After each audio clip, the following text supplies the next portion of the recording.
По решению главы и правительства сейчас строится этот уникальнейший объект.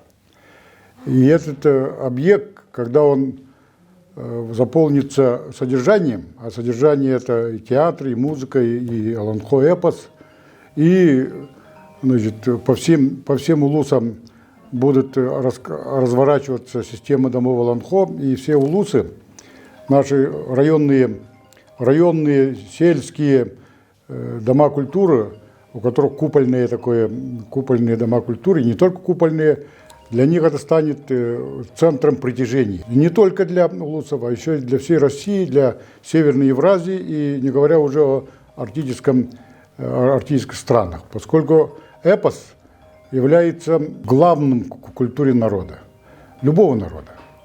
И народы, которые имеют эпос, это с фундаментальной культурой, и это большие народы. И вот странно, да?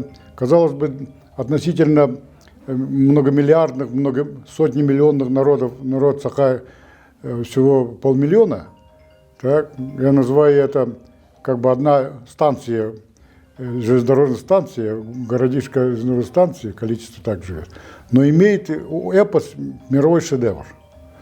Поэтому наша культура очень глубокая, фундаментальная, и поэтому строительство и начало функционирования, разворачивание работ артист-центра эпос искусств – это огромная миссия для культуры, для республики. Одна ураса предназначена для улусов, где будут проводиться вот эти мероприятия. Вот дни улуса проводятся.